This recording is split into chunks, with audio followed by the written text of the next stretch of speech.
बहुत बढ़िया अवसर है। मंत्र न चले नाम चला लो, नाम न चले तो चतुरासी जी गुनगुनाने लगो। बिल्कुल अवसर मत दो, जैसे दुश्मन नीचे गिर पड़ा है आप ऊपर चढ़े हो, अब उसको ऊपर आने का अवसर मत दो। ऊपर आने का अवसर दिया तो अब आपको ऊपर आने का अवसर दुश्मन नहीं दे पाएगा। ध्यान रखना, एक बार अगर अब मन चढ़ गया आपके ऊपर और मनमानी आचरण करा लिया तो आपको भजन लायक नहीं रखेगा, क्योंकि वो समझ चुका है कि तुम ऐसी जगह पहुंच चुके हो कि अगर अब हम इसको हरा ना पाए तो मुझे जिंदगी भर इसका गुलाम बनना पड़ेगा। मन ने देख लिया है कि अब हम मारे जाएंगे, अब मुझे मरना पड़ेगा, तो वो आखिरी कोशिश करके आपका नाश करेगा। बस आप सावधान हो जाओ। इस समय आपके घुटने उसके गर्दन के ऊपर हैं, ऐसा समझो, क्योंकि सदगुरु आश्रय, संत आश्रय, सत्संग, नाम धाम आश्रय। अब वो विचलित हो रहा है, भड़बड़ा रहा है, कोई तो मिले ऐसा, थोड़ा तो हमें जीवन दान दे, क्या विषय भोग, थोड़ा तो मुझे विषय सेवन करने को मिले। चूक कर दी तो फिर गिरा देगा। परमहंस श्री ओंकारानंद सरस्वती जी ले जब बिल्कुल नई अवस्था में सामने उनके गए तो उनका, अच्छा बच्चा, बड़े भाग्यशाली हो, वैराग्य मार्ग में आए हो, पर ध्यान रखना, एक सांप को जब बंदर पकड़ता है तो बोले ऐसे ऐसे जड़ में रगड़ता है, फिर देखता, सू तो नहीं बोला, फिर रगड़ता है, और वो मरने पर भी रगड़ता ही रहता है कि कहीं इसमें जान न। बोले बस ऐसे ही साधु को, साधक को, उपासक को अपने मन को रगड़ना है। राधा वल्लभ सिंह हरिवंश, राधा वल्लभ सिंह हरिवंश, राधा वल्लभ सिंह हरिवंश। अगर सू बोलने का मतलब अगर थोड़ा भी विषय स्फुरण रह गया है तो अभी रगड़ते रहो, राधा वल्लभ सिंह हरिवंश। फिर सच्ची कहते भजन करना नहीं पड़ता। जैसे भजन थोड़ी करना पड़ता है ही नहीं भजन, किसी और कुछ क्या करें, कुछ है ही नहीं यंत्रों में, वो स्फुरते केवल वही। अब उसको भजन थोड़ी करना है, रह ही नहीं गया, कुछ करना ही नहीं रह गया है। हंस रहे, खेल रहे, बात कर रहे, खा रहे, पी रहे, चल रहे, ठाड़े बैठे परे उताना, कबीर काहे हम राय ठिकाना, हर समय। पर वो स्थिति प्राप्त करने के लिए निरंतर अभ्यास की आवश्यकता है। श्री भगवान कह रहे हैं कि परमम पुरुषम दिव्यम याति पार्थानुचिंतयेत, जो मेरा सदैव चिंतन करता रहता है, दिव्य परम पुरुष का साक्षात्कार उसको अपने चित्त में ही हो जाता है। चित्त स्थान भगवान वासुदेव का है। शरीर छोड़ने के बाद नहीं, शरीर रहते ऐसी आनंद की वृत्ति उदय होती। अब उनके लिए शब्द ही नहीं तो क्या वर्णन करें। ऐसी आनंद की उसी आनंद में वो आनंद समुद्र प्रभु प्रकाशित होने लगते हैं। पर उस आनंद में जहां आपका थोड़ा प्रवेश होता है, आप उलझ करके विषय की तरफ चले जाते हैं। ध्यान देना हमारी इस बात को, यह अनुभवगम्य बात कहते हैं। जब आपको भजन का थोड़ा आनंद मिलेगा तो आप थोड़ा निश्चिंत जैसे होते हैं, उसी समय मन आपको विषयों में फंसा देगा। जब आपको भजन का अभ्यास बढ़ने लगे, आनंद मिलने लगे, तो आपको उदासीनता बढ़ानी है, हंसना नहीं है, लोगों से मिलना नहीं, खेलना नहीं है, क्योंकि इस समय चढ़ाई का है। आनंद स्फुरित होने लगा, बचाओ, बिल्कुल आसपास से सुरक्षित हो जाओ। वो आनंद ही आपको ऊपर ऐसी स्थिति में ला देगा जहां ये विषय नहीं ले जाएंगे। भगवान कह रहे परमम पुरुषम दिव्यम याति पार्थानुचिंतयन्, जो निरंतर अभ्यास चिंतन का करता है उससे चित्त में ही भगवत साक्षात्कार हो जाता है। अगर आप सावधान नहीं रहेंगे, चिंतन सही नहीं रहेगा आपका, तो किसी भी अवस्था में ये विषय चिंतन छूटने वाला नहीं। अभी हमारे पास अवसर है, अभी हमारे पास समय है, चूको मत। ये बहुत सूक्ष्म लड़ाई है, ये कोई बाहर के लाठी डंडा गोली वाली लड़ाई नहीं है, ये अंतर की लड़ाई है। इसमें बड़े बड़े हार जाते हैं। अगर कोई जीत पाता है तो एकमात्र भगवान को समर्पित चित्त वाला जीतता है। हमें लगता है आपको बढ़िया समर्पण का अवसर है। अब आप ये जो मना किया जाता है, उन विषयों का भोग करते हैं, विषयों का सेवन करते हैं, तो फिर ऐसा लगता है अब हम नहीं कर पाएंगे, हमारे पास कोई चांस नहीं रह गया कि अब आपको संभाल सके। इसलिए आप सहयोग कीजिए। ये बाहरी आनंद 4 दिन का है, मान जाओ, बाहरी आनंद। ये श्री जी के मार्ग के लिए हम कह रहे हैं किसी जन्म में भगवत प्राप्ति करनी। अगर आप नहीं कर मानोगे, मनमानी आचरण करोगे तो भ्रष्ट हो जाओगे। ये संसार का स्वरूप है, किसी न किसी बहाने से वो आपको सतमार्ग से हटाएगा। ना किसी को घर आने दो, ना किसी के घर जाओ, ना किसी को रंग लगाओ, ना किसी से रंग लगवाओ। अपनी प्रिया प्रीतम के साथ होली खेलो। यहां जो सत्संग हो रहा है ठीक है, सुना, एकांतिक किया, कुटिया में जाओ चुपचाप, अपने श्री जी को रंग लगाओ, श्री जी के सामने पद गाओ, श्री जी के सामने नाचो, उन्हीं तो भावना में उनके साथ खेलो, किसी और की जरूरत नहीं। कोई अब दूसरा हमें छुए, दूसरा कोई हमारा अपना बने, अब हमें जरूरत नहीं है। देखो हमारी भाषा समझ में आ रही हो तो समझ लेना, नहीं बाद में पछताओगे।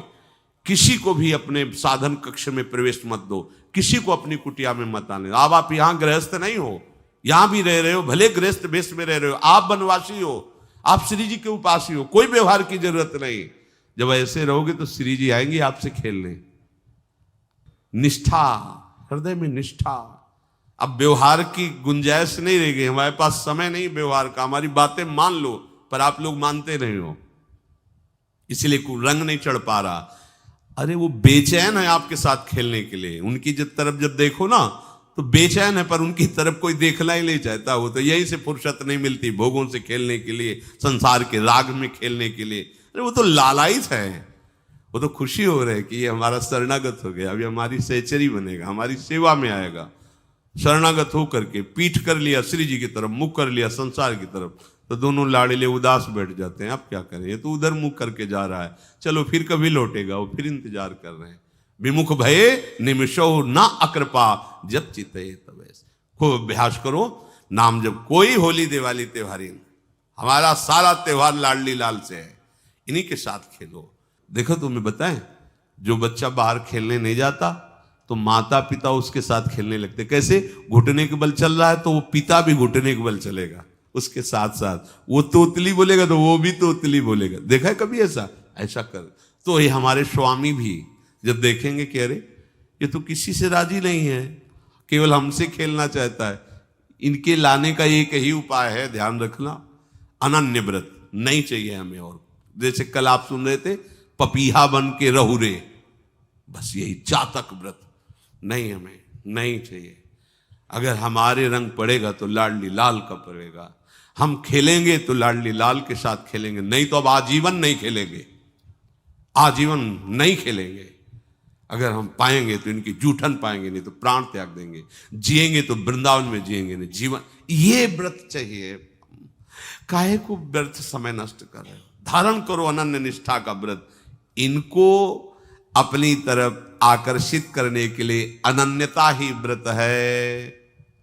रसना कटो जो अन रटो, निरखियन फुटो नयन, श्रवण फुटो जो अन सुनो, श्री राधा जसमैन।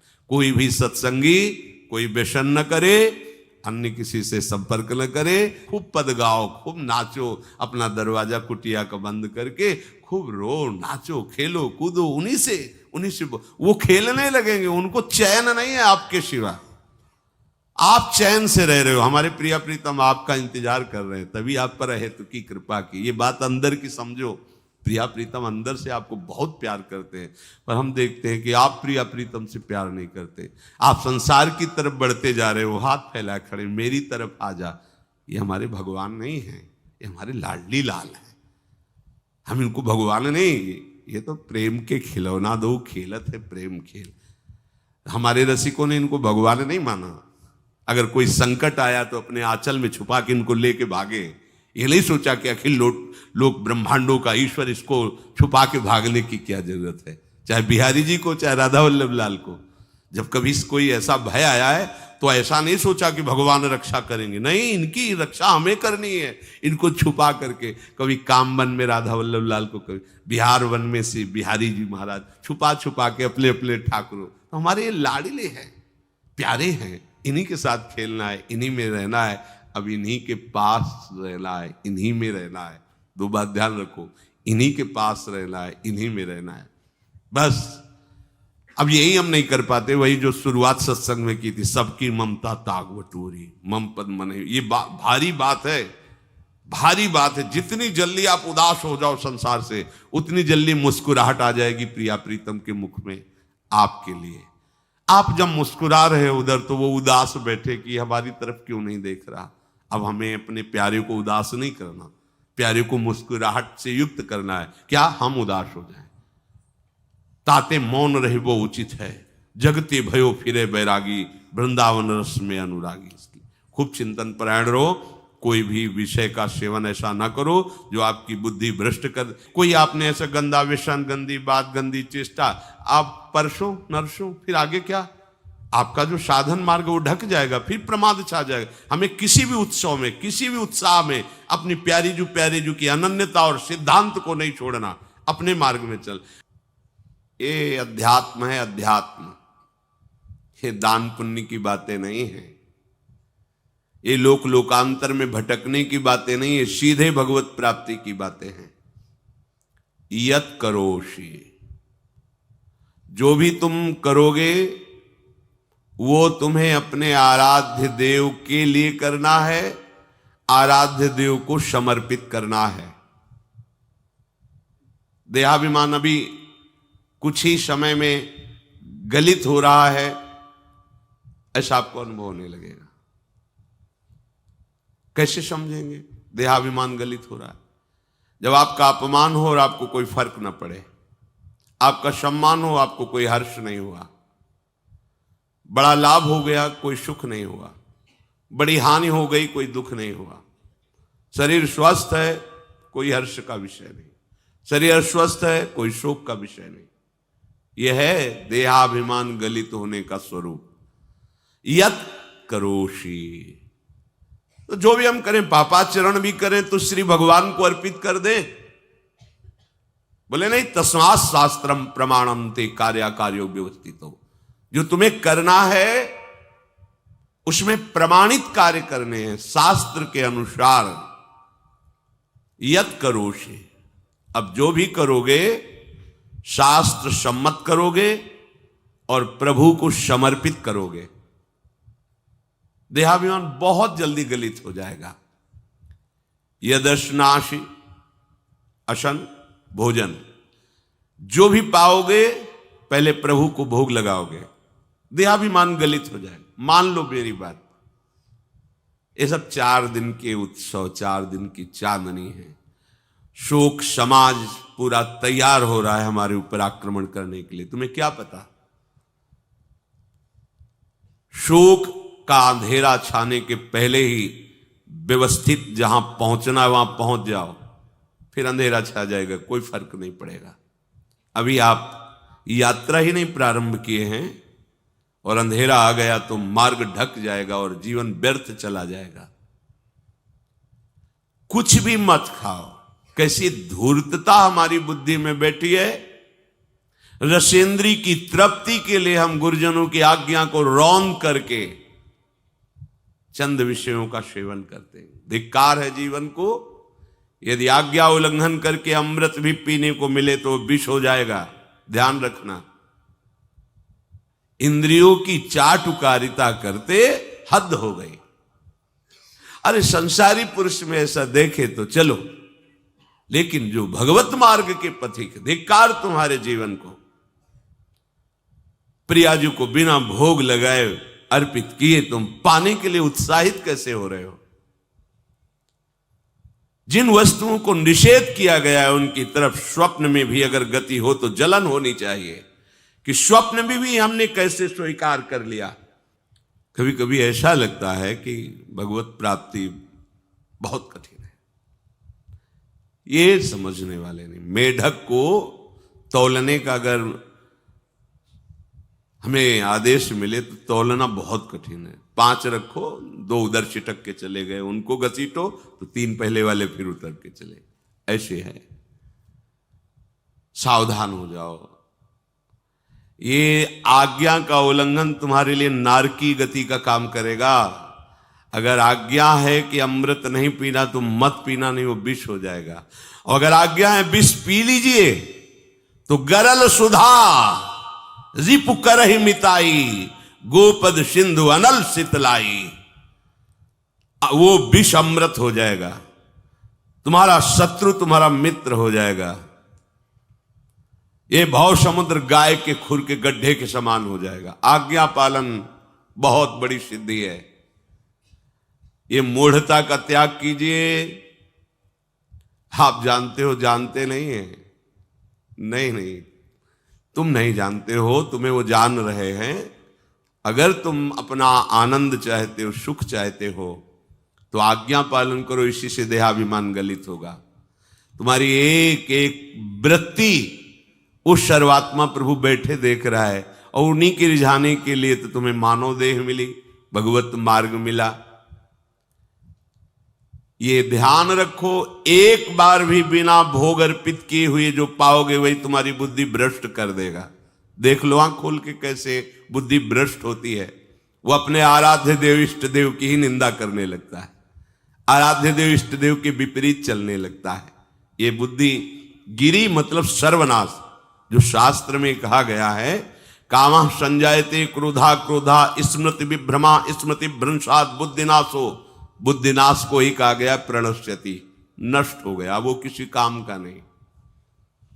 यत करोषि, जो भी कर रहे हो वो प्रभु के लिए हो और प्रभु को अर्पित करो। यदश्नाश, जो भी असन भोजन करते हो, जो भी तुम्हारी जिह्वा में जाए, अगर तुम इसी जन्म में भगवत प्राप्ति करना चाहते हो तो बिना भोग लगाए मत पाना, मान लीजिए। फिर कह रहे यज्जुहोषि, जो भी तुम, हवन का तात्पर्य होता है भागवतिक कार्य करते हो, वो प्रभु को अर्पित कर दो, बड़ा सुख मिलेगा।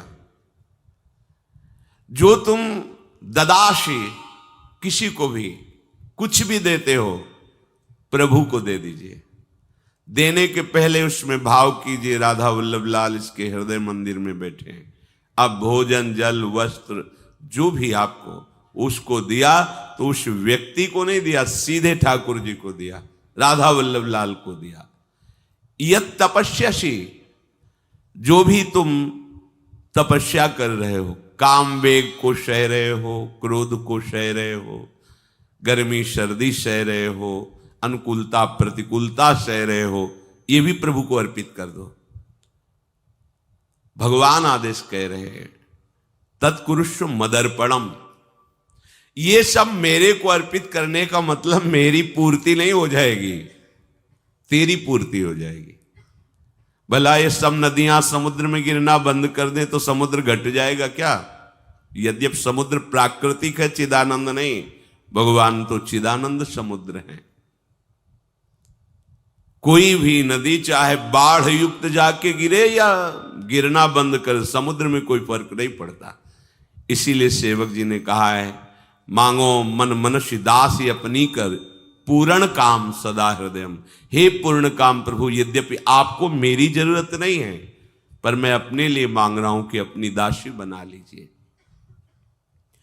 मद भक्तो मईश्वरे सर्वज्ञे परम गुरु वासुदेवे समर्पित सर्वात्म भावः, यत् पश्यति शृणोति स्पृशति वा सर्वमेव भगवान वासुदेवः, इत्येवं गृहाविष्ट बुद्धिर मद भक्तः सन एतत् यथोक्तम सम्यक दर्शनम विज्ञाय मद भावाय मम भावो मद भावः परमात्म भावस्तस्मै परमात्म भावो योपपद्यते युज्यते घटते मोक्षम गच्छति।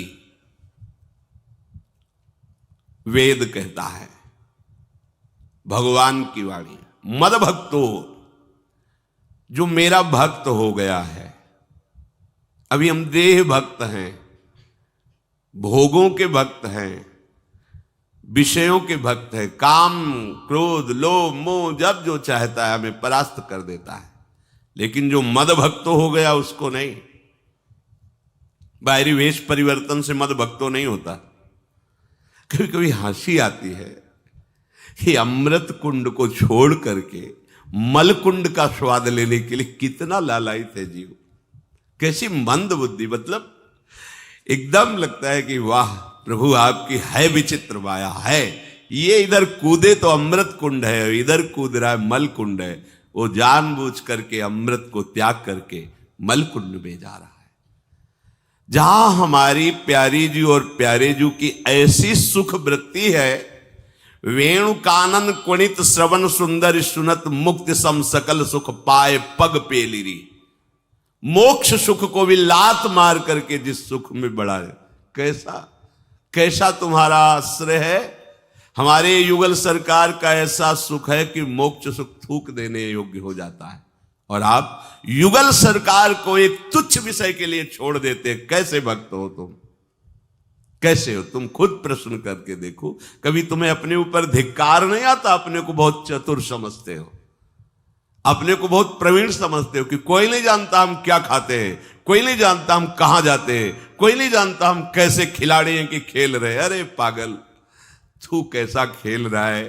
ये जगन नाटक वैभवा, वो बैठे हुए डायरेक्टर सब कुछ देख रहा है और तुम्हारी कहानी लिख रहा है। बहुत होश में हो जाओ, हर समय तुम दृष्टि में हो, ऐसा मत समझो। मद भक्तो मईश्वरे सर्वज्ञ, समझ मैं सर्वज्ञ हूं, मैं सब कुछ देख रहा हूं। परम गुरु, मैं गुरुओं का भी गुरु, परम गुरु हूं। भगवान बोल रहे वो है, वही परम गुरु है, क्योंकि गुरु शब्द ही उन्हीं के आगे है, दूसरा कोई नहीं, कोई है ही नहीं दूसरा, दूसरो न कोई, वही परम गुरु है, क्योंकि उनके सिवा कोई है नहीं, वही है परम गुरु। बड़े करुणा में है। अगर ये सोचा जाए कि भगवान की वाणी और गुरु की वाणी अलग है तो भ्रम है आपको। भगवान की वाणी गूंज रही है, पकड़ो। आपको लगेगा बातें कर रहे हो, कहां गूंज रही है? अभी ट्रांजिस्टर लाइए, लखनऊ लगाइए, अभी बोलने लगेगा। तो वाणी गूंज रही ना लखनऊ की। कानपुर लगाइए, कानपुर बोल लेगा, क्योंकि उसमें पावर है उस वाणी को घसीटने का। एक यंत्र जैसा तुम्हारे अंदर तो पावर नहीं है, तुम अपने को बहुत पावरशील समझते हो। एक इतना बड़ा ट्रांजिस्टर लाइए, उसे आप अभी लगाइए बंबई, वो अगर स्टेशन आ रहा पकड़ में तो बोलने लगेगा कि बंबई की आकाशवाणी से बोल रहा हूं। आकाशवाणी पकड़ रहा है वो। तुम्हारे अंदर कितनी सामर्थ्य है। तुम गुरुवाणी सामने से नहीं पकड़ पा रहे हो, आकाशवाणी क्या पकड़ोगे? बहुत ज्ञानी, बहुत विज्ञानी, वो एक यंत्र पकड़ रहा है लोक के स्टेशनों को। अगर तुम मंत्र पकड़ लो तो तुम भगवान की वाणी ऐसे सुनोगे, ऐसे देखोगे, कहीं दूर थोड़ी है, सामने नृत्य करते रहते हैं। नेत्र खुले थोड़ा, पावर आप में है, जो मंत्र मिला है वो यंत्र पकड़ता है स्टेशन। पावर तुम्हारा सीधे पावर हाउस को पकड़ेगा। अखिल ब्रह्मांडों का पावर वासुदेवा समर्पित सर्वात्म भावः, तो यत् पश्यति यत् शृणोति स्पृशति, वो भगवान का स्पर्श करेगा, भगवान की वाणी सुनेगा, भगवान को ही देखेगा। कौन? जो मद भक्ता है। तो आप लोग बड़े कृपा पात्र हैं, भगवत मार्ग के पथिक बन गए। कहां फंसे हो यार, कहां? बड़ी हंसी आती है। साधक अपने छोटे से दोष को पहाड़ की तरह देखकर व्याकुल हो जाता है और गुरु और भगवान से पुकारता है, नाथ देखो मैं ऐसा, मुझे बचा लो। प्रभु अभी तक समर्पण नहीं हो पाया, उसे अपने में फुर्सत नहीं।